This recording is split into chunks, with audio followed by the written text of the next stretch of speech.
So I've lived in Arizona my entire life, born and raised, proud Zony.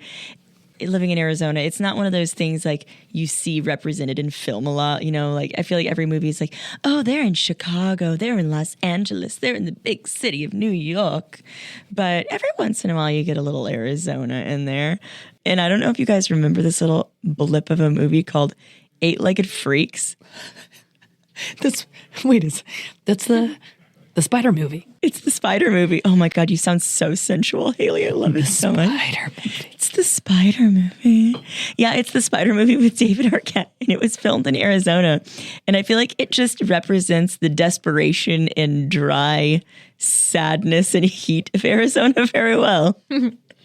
It's probably on your top list of movies, isn't it, Nicole? I feel like you're an Eight-Legged Freak stan. Oh, for sure. You know, I watch it like once a week at least because I just got to get my fix. But Her spider fix. yeah, because we don't have enough of those in Arizona or other bugs. But but I would say mine is Moneyball because I have to stick with baseball. Was Moneyball in Arizona? Here's the thing. Like, I feel like there's a lot of movies that were filmed in Arizona that aren't necessarily about Arizona. Yeah. Because I'm looking at the list and I'm like, Forrest Gump is in here, Wayne's World, like Fast Five. All these people Five? yeah. Wow. All these movies just stop in Arizona to like look at the Grand Canyon or something and then like go somewhere else. And maybe that's what Arizona is. You just come here for a little bit, it gets too hot, go somewhere else. We're the pit stop on the way to the beach. Yeah. Or my pit stains. You're the pit stain of the United States. That's awful. I love Arizona.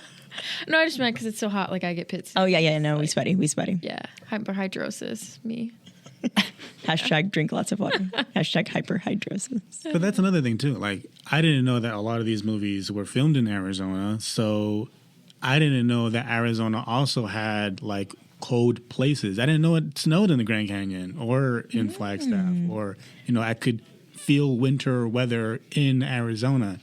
Yeah. So that movie like 3:10 to Yuma, people see that and probably think that that's all that Arizona is just like dirt and desert. But no, we have, snow. We have buildings. We have shopping malls.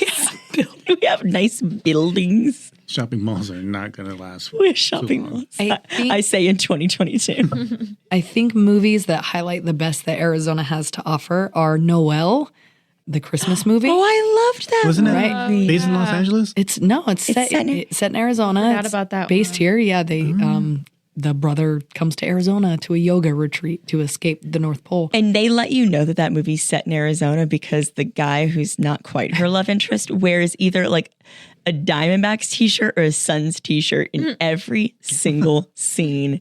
And my husband and I are watching it like, this isn't how we dress. And I was like, it's kind of how you dress though, to be honest. I'm like looking at him and he's literally wearing a Suns shirt. I'm like, it's kind of how we dress. See, which leads me to the other movie, which is Jerry Maguire.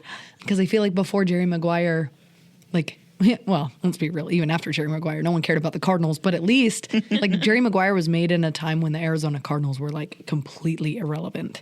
We'd been to the playoffs one time ever as a franchise. And so then that movie came out and Cuba Gooding Jr. plays a Cardinal. And suddenly people were talking about the Cardinals, not because we were good, but as a fan, it was still cool seeing, us represented on the screen. We wanted to be shown the money. Yeah. I've never seen that movie. That's all I got about it is show me the money. Okay. But yeah, everyone come visit Arizona, but don't come in July. Thanks.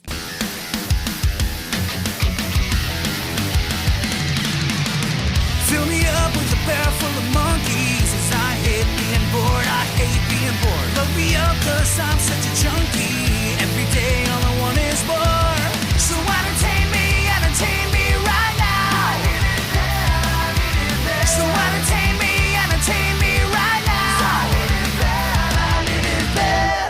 Welcome, wild and wonderful fans of the Pop Culture Junkie podcast. We are recording at Olympus Games in Mesa, Arizona. My name is Shauna, and I am joined by my fellow junkies. Alex? Nicole. And Hayley. Hayley, you're so sensual this week. What's going on over at the end of the table? Sound like a dude. My son just the other day goes, Mom, why do you sound like Dad? Oh no. I was like, it's okay, buddy. No, I've lost my voice. My vocal cords are raging. So, and I've tried every remedy. So you don't need to message me and tell me to drink tea and honey, lemon, and what. Hot toddy. I told you. It just to go happens, hot man. toddy. I get the laryngitis, but it's okay. I feel fine. I just sound like Phoebe in that episode. Or she gets the sexy sick voice. You know, maybe just to make Hayley feel better, the rest of us should do sexy six voice for the rest of the episode too. Hey, how'd you guys do this week? You sound like Raven from Teen Titans. Hey, Alex, did you have a good week? You sound like you're high. Maybe I have. But yes, we hope you feel better. Thank you. But I kind of like it. Maybe I'll keep it. I think you should hold on to it for a little bit. So it's been a while since we've had just one of these like traditional, like, what are we all up to episodes. It's nice to catch up with you guys. This will be fun. This will be good. I want to know what y'all have been filling your headspaces with lately. So the new season of Atlanta came out and been long awaited, you know, because the pandemic and all kind of slowed the release of certain things. And Atlanta was one thing that I was definitely waiting for patiently, and I finally got it. It's season 3. I was thinking about starting from the beginning, from season 1, and to like kind of remind me like what the show is. But that was just going to take too much time. I wasn't really going to do it. I seen the show. I remember what it felt like. Whatever. Season 3's here. Let me just go do it. And to me, it feels kind of like a combination of the first season and the second season. Because the first season was it was very much like story-driven, storyline. You know, you have Paperboy, who's a rapper in Atlanta, and he's coming up. And, you know, he's just living his life, trying to like, you know, leave the streets and like find this like stardom. And his cousin Ern, who's played by Donald Glover, who is also you know, executive producer and writer and director of the show, and you know, they're just trying to figure out how to make it. And then the second season, like they're kind of there, they're getting used to it, but it's different from the first season in the sense where it's a little more artsy, I guess, a little more existential. Interesting. Yeah, there's like an episode in season 2 where Donald Glover plays this old white man, and they put him in like makeup and stuff. I think he was white. I don't know, but it was weird. It almost gave me Jordan Peele feels, honestly, and that feeling came back in season 3 in the 2 episodes that I watched so far. But it still follows the storyline of like Paperboy and Ern. There's still a plot going on. Yeah, there's still a plot going on. I feel like there was less of it in the second season, but like in the first episode, I wasn't even sure what it was about because it wasn't even about any of the main characters. I was like following this kid who got kicked out of his home and like brought into foster care and like had to figure out a way to escape because his parents were 2 crazy white ladies who were pretty much kind of like doing like child enslavement. Oh, geez. Trying to like sell soap and stuff. It was a weird. pyramid scheme. But that's what I'm saying. That's why I kind of like gave me like Jordan Peele feels because you know, with Get Out. Yeah. Kind of like reminded me of that. And I mean, it's still good. The writing's good. The performances just are great. And I'm looking forward to the rest of the season. I still don't really know how I feel, but I am still looking forward to seeing more. And this is one of those like FX on Hulu Yeah, shows. it's on FX on Hulu, yeah. I started season 1 like ages ago, and it was one of those shows that we were going to sit down and watch, and then just kind of fell off. And it's funny, too. Yeah, and I really like Donald Glover. Yeah, first season was really funny. The second season was funny, but it's kind of strange. And then like the third season, it's kind of a little bit of both. And then the second episode, they're like in Amsterdam, and they're going to like the Sinterklaas like celebration, and in this like story there's like blackface that the entire like, you know, all of Amsterdam is doing because because there's like this character who's like fell down a chimney, but they represent it with no. Imagine being hair. cast as an extra in that scene. If you're like, no, I'm okay, I'm set. So like it's like the group like going through Amsterdam and like seeing all this like weird stuff because you know they're, you know, black people and surrounded by white people in blackface, at least what they understand as blackface. And it was just, you know, again, kind of like Jordan Peele-esque kind of like perspective. Yeah. Interesting. So comedy, drama, social commentary? Yeah, definitely. Okay. Nice. I've been watching a lot lately. So I've been watching Marvelous Mrs. Maisel, which I'm not finished with yet, but I'm really liking the season. Been watching the final season of Good Girls, which I like it, but it's the final season and I already know it's canceled. So I'm like, why am I even committing time to this? But the thing I really want to talk about, so I'm not much of a like Disney adult, quote unquote, but every once in a while I'll catch up on a Disney movie. And I really wanted to watch Turning Red just because there's been so many people clutching their pearls over it. And I loved it. I liked it so much. Have you watched it yet, Hayley? Haven't watched it yet, but as soon as I found out why people were upset about it, I was like, that's going on my list, like gonna watch it. But I specifically want to find time to watch it, just me and my daughter. Yeah. So that we could talk about stuff. Yeah, absolutely. And that's why I was like, at first, oh, whatever, it's a Disney movie about a fluffy red panda. And then I read why people were like, oh my stars. And I was like, well, I'm going to watch this. Periods. There's women have periods. Oh my. Fresh news to society. Yeah. So it follows May, and she lives with her mom and dad. She's 13 years old. She's just starting to kind of notice that she likes boys. She has this group of girlfriends, and they're obsessed with a boy band. It takes place in 2002, which I really liked because I was like 13 in 2002. And so she's got a Tamagotchi, and the boy band that she likes is like a NSYNC 98 Degrees hybrid thing. But she has this mom who has very high expectations of her, like puts a lot of pressure on her to be perfect at all times. And she like has this familial kind of curse / blessing that when the women in the family experience strong emotions / kind of like puberty allegory here, they turn into red pandas. And so anytime she experiences like a lot of embarrassment, which her mom really puts her through the ringer in this movie. Yo, I just realized that I saw this movie. You're like, that's what that was called. Yo, listen. I was like, yo, what let is me this? tell you, let me Like a tell you. panda? What is- I made some brownies. I didn't finish it. I've been wanting to finish Were it. there herbal and freshmen? I had to turn it off because my son did not like it. Oh. Yeah. He's little still, like My giant pan- nephew loved it, and he's 2, but he probably just saw pandas and was like, cool, whatever. I thought I was definitely entertained and I was definitely like into it, Yeah, but he did not. it's so cute, and like there's lots of little anime influences here and there. Like she realizes she has this like kind of crush on the boy who works at like the Quickie Mart or whatever, and like starts sketching him in her notebook, but it's all definitely like anime inspired drawings, and it's just really funny and cringy and like. I don't know. The animation is really cool. And yeah, I liked it a whole lot. And yeah, you know what? They talk about pads. They never say the word period. Her mom goes like, is it that time? And then runs to the store and comes back. It's like, I have water heating pads and I have ibuprofen and I have pads. And then at one point she's at school and she's like, you forgot your pads. Oh my God. But Yeah, I read a review on some, because oftentimes, like before I show something to my kids, I'll go to Common Sense Media and I'll see what parents have commented and what kids, because they have both. It has like kids comments, parent comments, and usually it'll be pretty spot on as far as like age appropriateness, whatever.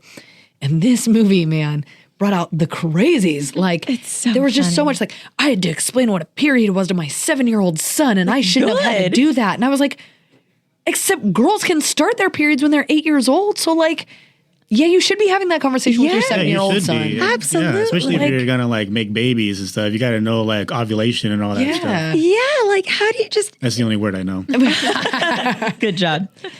There's nothing that should be taboo about like natural body processes. Like, and if you teach your kids, I mean, I'm going to get off my soapbox in a minute, but if you teach your kids like proper words and experiences for these things, I think that only empowers them to understand like consent moving forward and to understand their own bodies and what they're going through when the time comes, and not to just be shocked when they start bleeding from their loins all of a sudden. And I mean, like, and not for nothing, but like, I remember when I got married, my husband was so okay with just everything, like going to the store and getting me tampons and watching my children come into the planet. He was totally okay and unfazed with any of that stuff.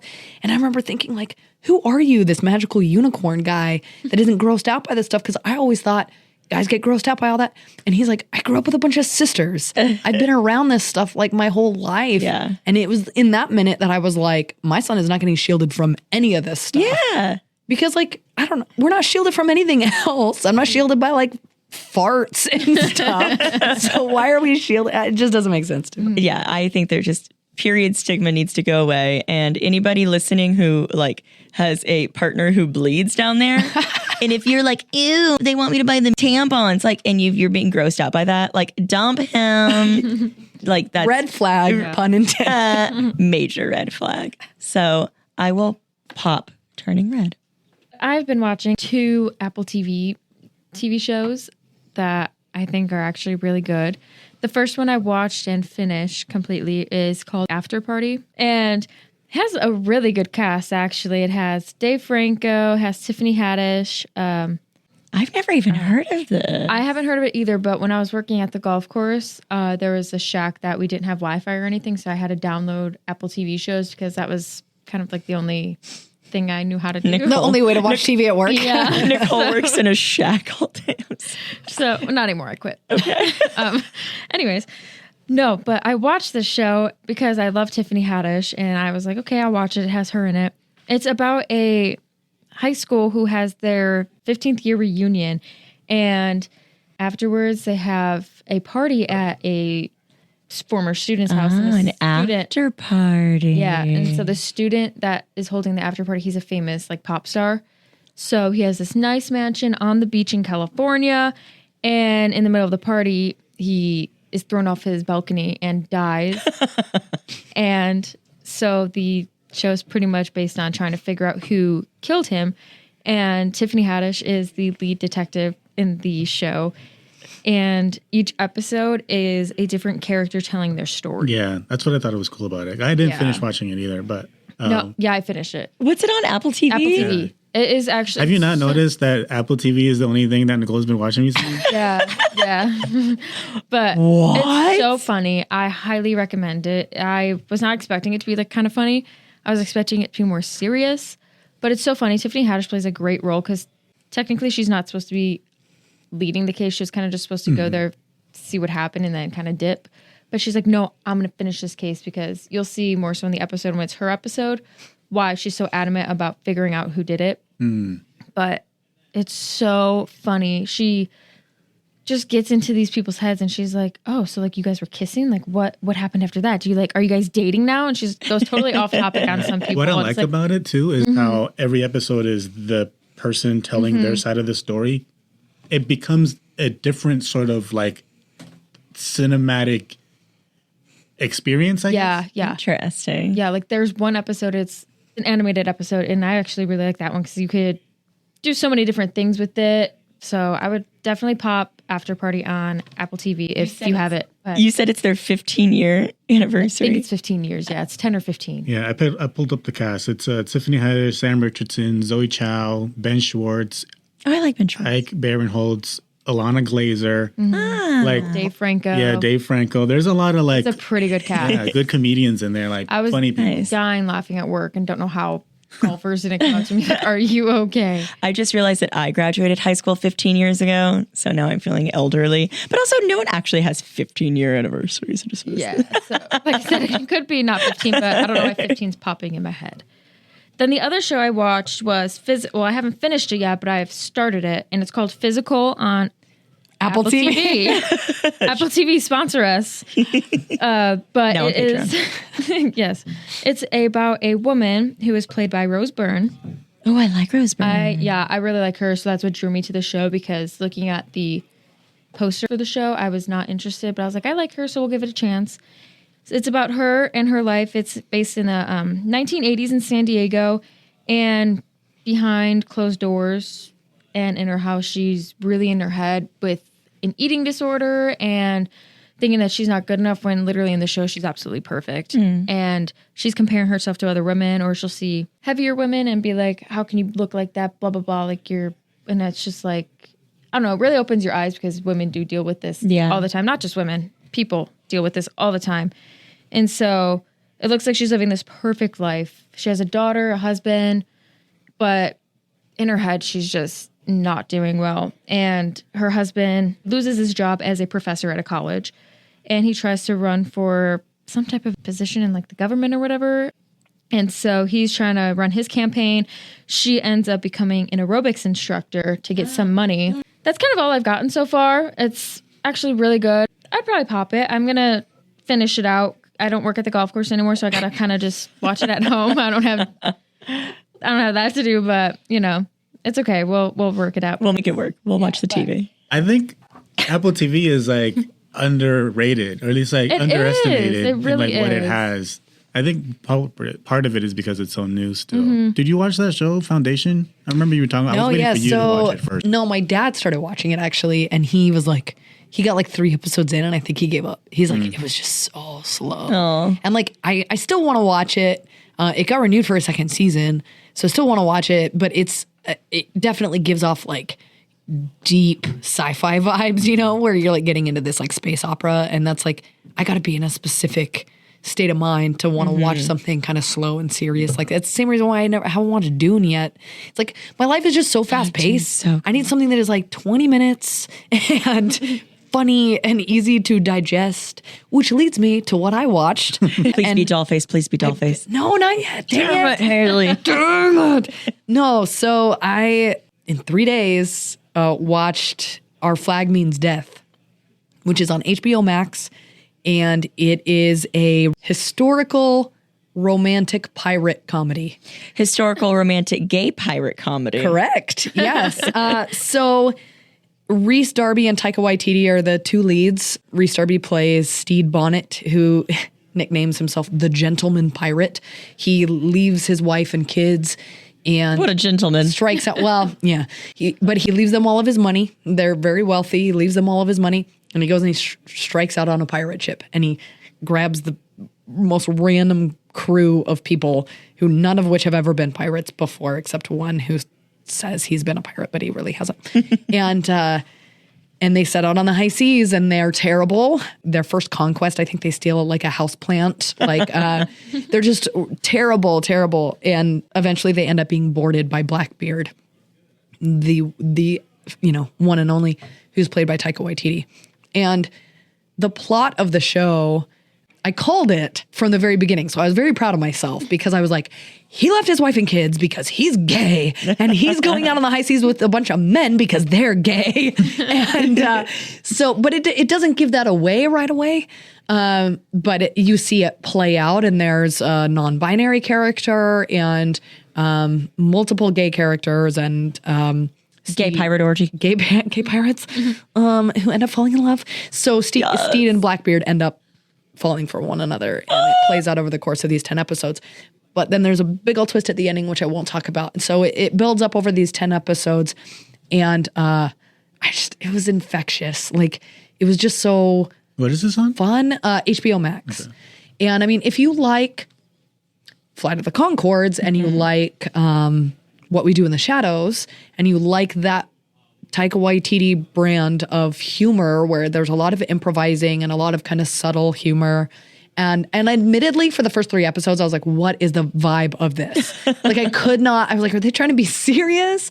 Because I think they're trying to be funny, but I don't know if I'm supposed to laugh. Like, it was weird. But then you remember it's a Taika Waititi product. Yeah. You're like, I should probably laugh. And then like Will Arnett shows up at one point, and then he's you're just like supposed to laugh, whipping people, and like so yeah. And there's some great cameos. Leslie Jones, I think her name is, from Saturday Night Live. Nice. Fred Armisen shows up. So yeah, there's some great cameos, and it hasn't been officially picked up for a second season, but it's looking positive because the fans are going crazy. I've seen a lot of fan art on like Instagram. The fan art's going crazy, and Taika Waititi shared some like a fan cam, and was just like, I'm so proud of this show. And so anyway, I really liked it.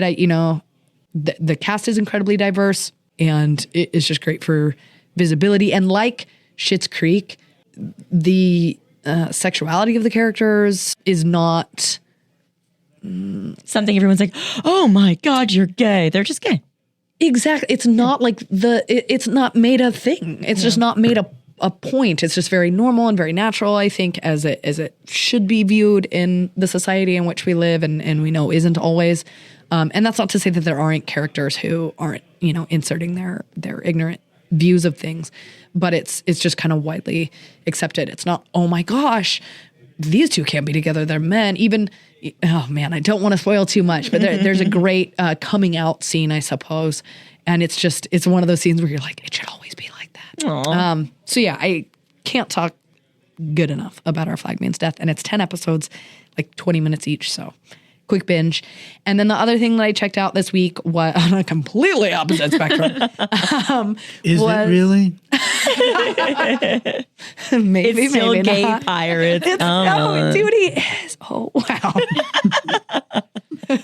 Is the Gay Pirate album mainstream sellout by Machine Gun Kelly. So you guys know or may not know, I actually did an episode of my solo podcast all about Tickets to My Downfall by Machine Gun Kelly and how much I liked that album. I and had how- no idea you were a Machine Gun Kelly stan. So here's the thing, like I'm not really him as a person. I pretty much can't stand him, to be honest. But his last album kind of brought this like resurgence of pop punk back into the mainstream. And I know like a lot of people are like, oh, Eminem dissed him so bad he just switched genres. And like, honestly, I don't care about that. Yeah. Like, and some of that's true. And he rips off riffs from Green Day and from Paramore and from Reliant K and all these Reliant other K, oh my bands. God. Like he has literally just like sampled these songs. And so a lot of people give him a lot of hate for that. He's unoriginal. His hooks are dumb. And So did you like the album, Hayley? okay, so all of that to say, I really love Tickets to My Downfall. Like that was like an A+ album. If you go back to whatever 2020, it's like my top repeat in Spotify. I listen to it nonstop.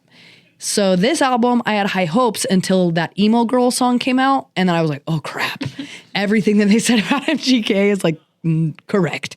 So I'm gonna give this one a B. The last one was an A+. This one has 4 or 5 songs that I skip. I just, they're weak. Is it called Emo Girl? The song, his lead single is called Emo Girl, and it has Willow on Is that it. the Oh, yeah, I TikTok heard about viral that. one? It's probably viral, I'm sure. Yeah, you're not on TikTok. But like, Every word that it you say- say is just aging me no, so. right, yeah. Does it say I'm in love with an emo girl? Yes. Okay. But like 50 times. Yeah, I Yes. just can't sing it. But. No, so that's the thing is like, a lot of his lyrics are just, the chorus is just the same thing over and over again. It's super repetitive. He has a song with Lil Wayne called A that's like kind of a bop, but also is like only like a minute 30 seconds long, and you're like, what? So I can't even like, as soon as I get into it, it's over. But yeah, I don't know. There's like 9 to 10 songs that are pretty good, and then 4 to 5 that you just skip right over. I don't know, man. As an elder emo, I'm not sure if I can do it. Yeah, I mean, like I will never be like you said, like an MGK stan. I'm never like, I would go to his concert if I got like cheap tickets, like, but I'm not gonna be like front row and be like, oh my gosh, MGK, because everything he's doing because of Travis Barker, and he's doing because of all the people who came Yeah. before him. And I already stand all those people, so I'm Yeah. not gonna be standing this guy. But at the same time, like, why do I listen to music? You could bop. Yeah, have Yeah, fun, like have fun. I listen to music just because I like bangers. Like I like songs that are gonna like give me energy and keep me going on the treadmill. And like that's what this song is, or this album is. So it's not anything I'm gonna probably remember 30 years from now, but I'm enjoying it right now. So there's that. Well, shout out Machine Gun Kelly for making Hayley sweat. So the Oscars happened recently, and I feel like overall they were pretty boring and not much happened. So we don't really got to talk about it. Isn't that the Oscars period? Just like boredom. It was just, nothing shocking came out of it. All right, Carpet so was good. Sam Jackson won an Oscar. That's did. true. Questlove won an Oscar for best That's documentary. right. The first openly gay woman of color won an Oscar as well. Her name is Ariana DeBose, and she won for West Side Story, which I still haven't seen, but I want to because I like musicals. And that's on Disney Plus. Sponsor us, Disney Plus. Billie Eilish also won her first Oscar with her brother Phineas. That's right. I What did saw she win an Oscar that. Her song in No Time to Die in James Bond's movie. My favorite part of the Oscars, which I've seen a lot of online discussion about. I don't know. I feel like it's kind of been taking up the Twitter lately. Was obviously Lady Gaga and Liza Minnelli. Oh, yeah. Yeah, That was actually really No, sweet. it was my favorite part. Like, Liza obviously is a little frail these days and kind of seemed a little unaware of what she was supposed to say. And Gaga was just so like gentle, but not like patronizing with her, like kind of guiding her along through the kind of the whole segment. Kind of like, aren't you excited to say who the winner is, Liza? Like, I just loved it so much. And it's so funny to see on Twitter, everyone's like, oh, wow, Lady Gaga's so great with her elders. And I'm like, she released 2 albums with Tony Bennett. he's what, I think he has Alzheimer's now or some kind of dementia. And she's just so patient with him and like genuinely respects his friendship. Like, listen, all of us little monsters who have been here since day one know what a respectful queen Lady Gaga is. And she was robbed on that nomination for Best Actress. But that's okay. For House of Gucci. Yes. Father, son, and House of Gucci. My mom and I watched that and we were both like, it could have been so much better. Not like obviously like her, she didn't write it or direct it or anything. I still think she haven't did seen great. it. It could have been, the only exciting part was the very end. And I mean, we all can guess what the ending was. Yeah, honestly, I mean, it's but a true story. So. yeah, but yeah, it honestly could have been a lot better. She did a phenomenal job acting in it though, but overall the story could have been portrayed a lot better. Obviously, the big difference with this year's Oscars was the way they did the in memoriam tributes, where they actually had people talking instead of like on the screen. You know Didn't what I mean? Jamie Lee Curtis hold like She held up a dog the whole time? Why? Because Betty White loved animals. Okay. Like, I'm here for Jamie Lee Curtis and I'm here for puppies and I'm here for Jamie Lee Curtis holding puppies, but I didn't understand why. Yeah, that's why. It was like a, go adopt dogs kind of thing. Michael Myers can't kill a dog, so she's like, I'm gonna hold this dog so I don't get killed. And Bill Murray's tribute to Ivan Reitman was so nice and sweet. And I don't know. I just liked that part. Oh, God. There was that other thing that happened. God, I don't know. We should probably mention it. Beyonce performed. Oh, yeah, that's true. And let's talk about that weird freaking We Don't Talk About Bruno remix that they threw in there with Megan Thee Stallion. I was like, no one asked for this. I didn't see that. Oh, girl. Okay. I will never be able to explain to you the like utter horror I felt driving home from work one day and turning on like 104.7 and they were playing We Don't Talk About Bruno. And I was like, what fresh hell am I living in? That this is on the radio. Like, and you guys know, like, I love Lin-Manuel Miranda. I love like all the Disney. We got to draw the line here somewhere, guys. Yeah. At what point are we like, let's leave what's to the kids and let's not play this on Top 40 radio. Ooh, I do want to throw in here randomly. I don't know. I didn't mention this. I saw Dua Lipa and Megan Thee Stallion in concert recently, you guys. Megan Thee Stallion live. That woman has amazing quads. Oh my God. She's just like squatting the entire time. I saw a Twitter post where one of the security guards was like standing, just like doing his job, and like Megan Thee Stallion, like with her crotch over his head. Yes. Like, this is the best day of my life. That was honestly her the entire show. She just twerks so good and makes her butt cheeks do things that my butt cheeks could never do. And then my husband leans over to me and literally goes, I could do that. And I looked at him, I was like, bet. Come on, we got to go home right now. You have to prove this. I could do that. Spoiler, no, he can't. Anyway, back to Megan Thee Stallion and Lin-Manuel Miranda. Yeah. I mean, okay, but that wasn't like the major headline of the night or whatever. So obviously, we've seen the memes, like we've seen the posts, we've seen the news articles about Coda winning Best Picture, which is freaking awesome. Talk about like, I don't know, inclusivity. I'm interested in seeing it now. And talk like the actor who won Best Supporting Actor he's deaf, in case anyone is unfamiliar. So he signed his acceptance speech and he's been like sweeping the awards. But he went to Westwood High School, dude. He's from here, Mesa, Arizona, local connection. I have to point out one really stupid thing that happened at the Oscars that I can't believe we haven't talked about yet. But they said that the most exciting moment in cinema was when the Flash entered the Speed Force. Oh my gosh. I'm sorry, what? what in I have a to world grunt in in a world disapproval. where Avengers Endgame exists and we've seen every Spider-Man in a movie together, the Flash entering the Speed Force in such and such Zack Snyder Justice whatever. I don't even remember those movies. But yeah, that was the most exciting scene in cinema, you If guys. you have ever wondered, are award shows rigged? That was your proof. That was it. That Zack was it. Snyder slipped somebody Yeah.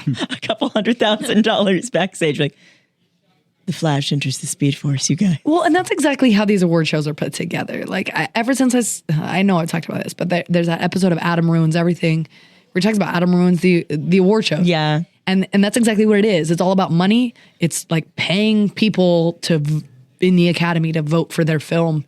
And so none of that, that's why the Oscars, it's always movies that no one has ever seen. Yeah. And no one ever really cares about. So to be honest, this is the first time I've watched any sort of clip from the Oscars. Which in a clip long time. did you watch, Hayley?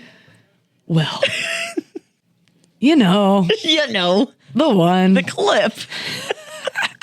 Okay, so Will Smith slapped. Yeah, I that's almost said actually Kid the Rock. only thing I watched from the Oscars. Have you watched it enough though? That's the question. Have we heard enough? Have we seen enough? Have we read enough? Yeah. I would say, yeah. Yeah. We need to let that moment go. The dude did a horrible thing. It was very out of place. He shouldn't have gone up the stage and smacked Chris Rock for doing his job. Thank you. He was Yeah. doing his job. Yeah. Yeah. Like, And compared his wife to G.I. Jane. Isn't G.I. Jane like She's a badass? She is. Yeah.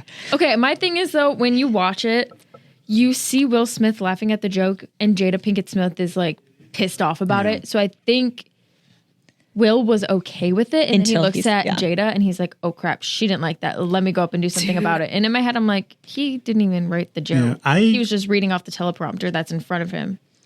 Yeah, I don't know. I think so. There was Will Smith recently released a book, and I'm thinking in that he talks about his experience with his mom and watching his dad beat his mom and him not doing anything.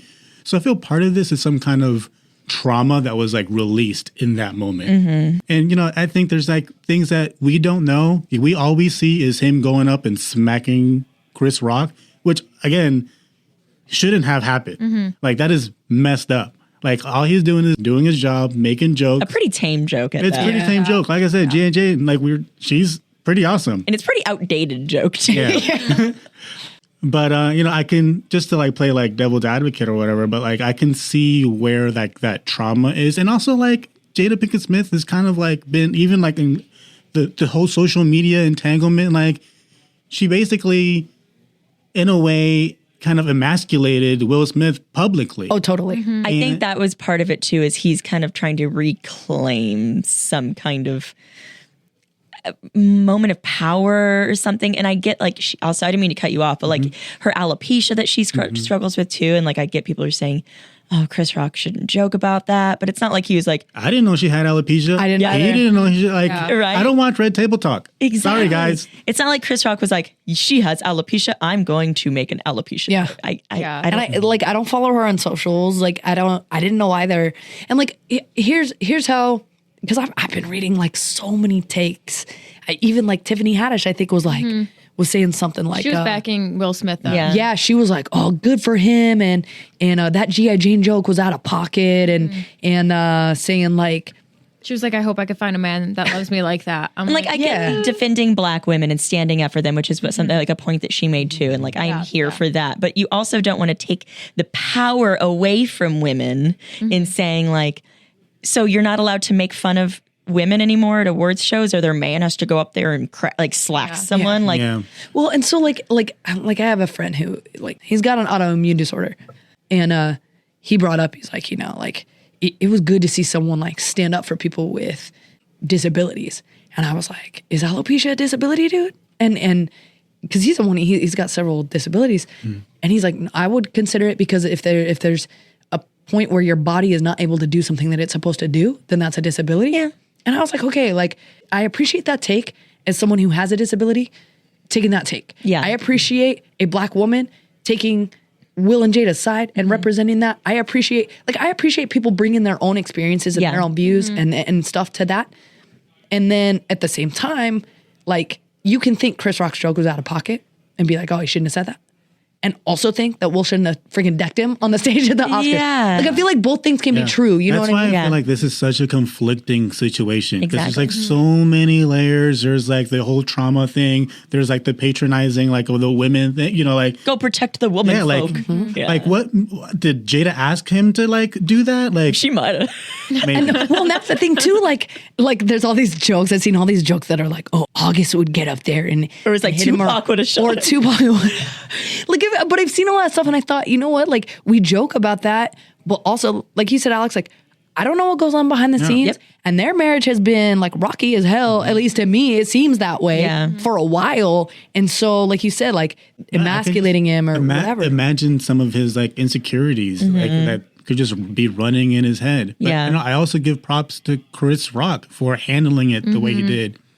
Just like he had his arm straight back after that hit. I was like, oh, it's about to be a fight. You could tell he had a joke on the tip of his tongue too, and he's like, "Nope, take it back, Chris. Save it for the Oh, yeah. special." And at first I thought it was a bit. I thought they were like, you know, it was just part of the show. And afterwards, watching Chris Rock just be in full shock. Yeah, and like I thought, like maybe it was a bit until Will Smith went back to his table and shouted like, "Keep my wife's name out of your effing Yeah. mouth." Yeah. And you could see Lupita Nyong'o in the background, like, Yeah.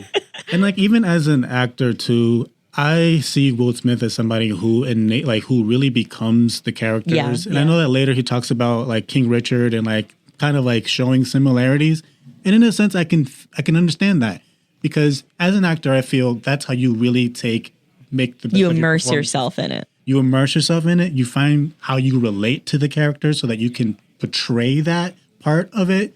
So it could be that, you know, that mindset could like still be there with him, especially because the Oscar is for the King Richard. Yeah, But it doesn't give him an excuse to do what he did. Yeah. yeah, Yeah, and I think I don't know, one of the many takes I saw was like, you know, don't let anybody tell you that violence is a representation of love, and like, you know, my friend and I were debating because she was like, man, if someone said something about me and something that I couldn't control and something I was, you know, caused me a lot of pain, I'd want my husband to do the exact same thing Will Smith did. And I was like, on the flip of that, like I would be mortified.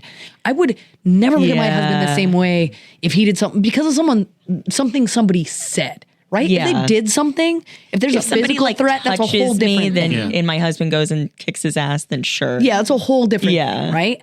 But to me, I feel like it overshadowed the rest of the night. It overshadowed the rest of the accomplishments of It the people. overshadowed Will Smith's own win later that night. Yeah. He won his first Oscar, right? And first, like, none of, you know, what he's going to be remembered for this night is that moment. Yeah. Yeah. But yeah, but I mean, then I think back to like people are like violence is never the answer, but it's like, okay, well, I've slapped men across the face before for like being inappropriate with my friends, and like I felt pretty justified in that, and like I don't know, sometimes violence kind of happens. Sometimes a Molotov cocktail needs to be thrown through a window. I think too. I think it was the event at which it took place. Like I don't know. Oscars is synonymous for, you know, what the $15 million swag bag each of these So people got. hoity-toity rich people, Exactly. blowing And so smoke off each there's other. been a lot of like pearl clutching from comedians and a bunch of people and actors and stuff like, I can't believe something like this would happen in Hollywood. And a lot of trash happens. well, it was in so funny Hollywood. because like I was scrolling through Twitter and they're like, imagine, you know, if Ricky Gervais was the one, like, because he just demolished all of Hollywood, you know, when he hosted tore the Golden Globes. everyone apart. And they're like Tom Hanks's face when he realized he could have just smacked Ricky Gervais the whole time. You know? The memes have been gold. Yeah. The The memes memes have been the have. best part of this whole. But yeah, so Ricky situation. Gervais, he actually replied to like one of the memes that someone posted or something, and he's like, I would have led with the joke of what a great night. Look at how diverse and inclusive it is here. You know, the most inclusive and diverse Oscars we've ever had, except for poor people, because F them. I don't know. Yeah, it is like, yeah, like I said, a very conflicting like situation because it can really go both ways. Yeah. And like even just like going back to like, you know, Jada not even asking for it, like even just as, you know, a partner where do I need permission to protect my wife? You know, like, shouldn't I just like go ahead and, but again, he like, it was uncalled for. Yeah, it was uncalled for. I don't think there's any winners here all around. I think that we're going to be talking about it, unfortunately, for a long time. Yeah. And I absolutely think at some point there is going to be a red table talk with Chris Rock and Will Smith that we're all going to have to endure. Yeah. And I saw that Will Smith apologized. To me, from like what I understand right now is that they've kind of like moved from it. What I'm trying to take from that situation is how, you know, the Black community, or at least like how Denzel went up to Chris, went up to Will, went up to Jada, as well as Sam. Yeah. And they were like helping each other out. They were like, all right, let's this is bigger than us. I know that you're mad right now, but like you bring in a lot of influence. I'm not saying this is what he said, but I think in that moment, you know, we really have to think about, you know, what we have, this kind of responsibility. Yeah. And not like they asked for this responsibility because we as the fans give them that responsibility. And what I think is something that we can kind of take away from it is how now they're looking to resolve the situation. Yeah. How we're like, okay, we're reflecting, we're understanding what we did wasn't kosher, wasn't allowed, was inappropriate. You know, we're two different people really just trying to understand each other. So like, now let's take time to like support each other in our processing of this whole situation. Because I feel like that's what we need as like people being together. Like, I feel like sometimes we just stick too much to the moment that happened and how we felt, but really just stay there without really, as a community, getting through it and resolving anything. Exactly. And I felt like just those people getting together and trying to resolve it was, to me, like, it showed maturity. And also, like, maybe that is what we need. Celebrities are human too, you know? Celebrities feel emotions. They go through trauma. They have outbursts. Yeah. Yeah, they have outbursts. And we just, you know, should try to find ways to connect ourselves with them, because also we don't know what it is that was going behind the TV screen. He's been Will's been defending his family for a long time. And I will say, you know, I loved Denzel's like quote that Will shared about, like, you know, when you're at your highest, that's like when the devil's going to come for you. But I was like, you know, like in a world of like Chris Rock's and Will Smith's, like, be a Denzel, like be the one in the middle that's like, what are you doing? Yeah. Like, even P. Diddy, who is like, these two are going to solve it like family at the after party. Now let's move on. Like, and Jada, I think, updated her Instagram and was like, this is a season for healing and I'm going to welcome it. And you know, we'll see what the long-term impact is. I know everyone's knee-jerk reaction right now. I'm going to boycott this and boycott that. I'm like, my knee-jerk reaction is just memes. That is all I've been focused on for days. Laughter. Absolute. Because if you just like sit back and just think about it, Will Smith bitch slapped Chris Rock at the Oscars, you guys. That's hilarious. That was exactly. That's what I thought initially. I thought that was funny. This is absurd. This is rich people absurdity at its finest. Yeah. And we should meme it to hell until it dies. You know what is funny is when Amy Schumer, one of the hosts, came back out after that happened. She was like, so guys, like, I've been in the back. Like, I really don't know has anything actually happened. Did I miss anything? And everyone just dies laughing. And another thing that was funny was in the beginning, I believe when they were opening up, I did not watch the Oscars. I'll be honest. I watched the red carpet. I did not watch the actual award show, but nobody watches the actual. Yeah. We've all just been watching the clips. Yes. So this was a clip on TikTok or something, and it was Wanda, Amy, and Regina Hall. Hall. She made fun of Will and Jada. Their open marriage. Yeah. She didn't get slapped. But that would have been something. That would have been oof. So the opening with Wanda Sykes, Regina Hall, and Amy Schumer, they were all just talking, and they were all kind of like, it's so cool that we have the 3 women doing it this year. And then Amy Schumer's like, yeah, they got 3 women because it's a lot cheaper than hiring 1 man to host. I was like, that's so true and so funny. That's pretty funny. Yeah. I think that's a pretty good trio to host. I still stand by my assertion that they should have had the Muppets hosted, because that you would not have a slap on stage if Kermit was the host. And if you did, could you imagine Kermit coming out after the slap and being like, Can't even do He'd it. just be drinking his tea. Non-bothered. Oh man, I'm here next year for Chris Rock and Will Smith duo hosting Co-hosting. together. Oh my gosh. That'd be great. That would be I amazing. That'd can so see them funny. doing that. That'd be awesome. One of my other favorite memes. Sorry, I'm gonna jump in. Oh Again. no, what's the good memes, you guys? Come on, memes. It was one where it was a guy and he was just kind of pretending to be Will Smith. He was like Will Smith at the after party, just enjoying himself. And then Will Smith sees the door open and it's just the cast of grown-ups walking, like strutting in, just coming after him. I just died laughing. I don't know. I just found it so funny because I love that movie. Oh yeah, because Chris Rock's in Yeah. that movie. That's like his whole squad, like Adam Yeah. Sandler's squad. Yeah. Adam Sandler definitely tweeted today. He was like, "Can't wait for your tour, bro." And it was Chris Rock, and I was like, "Oh yeah, Yeah. gross." Yeah. Well, and Chris Rock's, you said, Shauna, there's no winners. I'm like, I think Chris Rock might be the winner. Yeah. Because his tour sales have shot way up. That's and I right. feel like there's a whole faction of people. I don't know if anyone's going to go, I'm going to go rewatch all of Will Smith's movies now. But I bet there's a whole bunch of people that are like, I'm going to go see what Chris Rock has to say about this. That's on true his because he tour. hasn't released anything. Yeah, he Any hasn't- statements, nothing. Yeah, all we know is he went to the after party and he made some joke to someone there about I got hit by Muhammad Ali and I'm still standing. I He think took it like a champ. Yeah. I think the only thing I think one of the things he said, if he did say anything, was that he didn't know that she had alopecia. Right. Yeah. I think it was like his manager or something said that. Yeah. My favorite quote of the night was when he said, "Dude, it was a G.I. Jane joke." Yeah. Like, even he knew how lame that joke was. He's like, "That joke was really lame and outdated. You slapped me over it." Yeah. Come on, man. And his tour date is another reason why I thought, oh, this is a bit. It's This is part of staged. it. Yeah. Yeah. Well, I heard another reason why people thought it was staged is because the ratings have just been poor Yeah. the past few years. And people were like, okay, this is going to get people talking and tuning in. And then I'm like, no, I think this is actually real. I think this really happened. Yeah, I mean, this affects me because obviously it's, black men who have influence Mm-hmm. and the media portrays black violence a lot in just media. And like, it's disappointing because now in this stage, this happens, and which is part of the reason why I feel it's good to think about the way that they're resolving the issue and working together to do it, as opposed to just focusing on the incident itself. Yeah.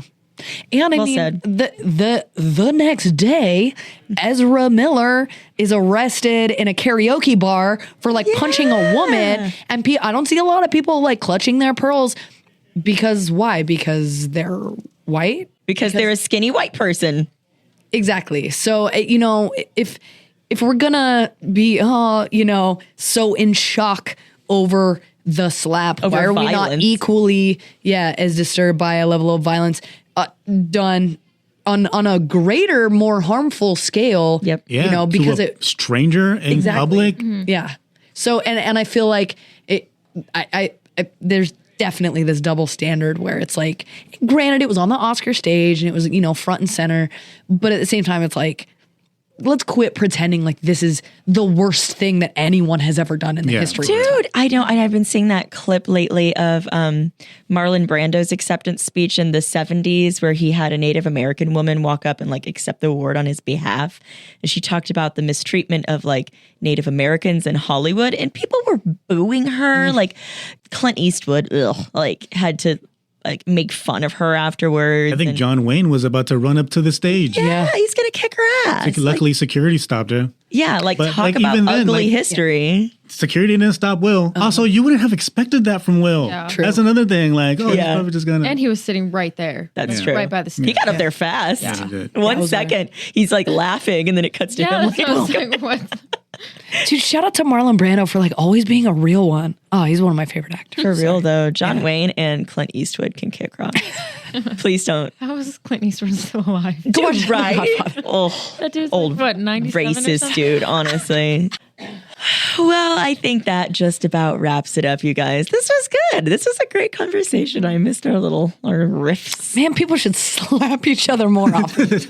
We'd have more to talk about. I did see some funny tweet that was like, we should have a vote and see who gets slapped next year at the Oscars. We could slap each other on our Patreon. If you subscribe to Patreon, we'll all slap each other. Let's get in a train line. God. I think some of us might enjoy that a little too much. I'm not saying who. Maybe it would make my voice come back if you slap me hard enough. I mean, I love all of you, so Podcast so good, make you want to slap your Hayley. slap your knee. I thought you were going to say slap your mama. I don't slap moms. I would Why? never slap anyone's mama. Unless it was on the... Unless it was Chris Rock. All right. Well, that just about wraps up another episode of Pop Culture Junkie Podcast. Why don't we tell everybody where they can find us? You can find me, Alex, at ALCASNUN on Instagram and Twitter. You can find me, Shauna Trinidad, on Instagram and Twitter at Shauna Trinidad, SHAUNATRINIDAD. You can find me, Nicole, on Instagram and TikTok at Nicole_Eldridge and on Twitter at NAEldridge14. And you can find me, Hayley, on Instagram at 30NerdyThriving. Please check out the Pop Culture Junkie website at www.popculturejunkie.com. On Facebook, we are facebook.com/popculturejunkiepodcast. Twitter, we are at Pop Junkies. On Instagram, we are at pop.culturejunkies. And be sure to email us. Tell us what's up. Shoot us an email, you guys. Don't make it weird. Junkies@popculturejunkie.com. Make sure that you please download, rate, subscribe, all that good stuff. Keep us going. We like doing this and we want to keep doing it. Come back next week for another slap of pop culture. Pop Culture Junkie is a production of Pop Culture Entertainment Group.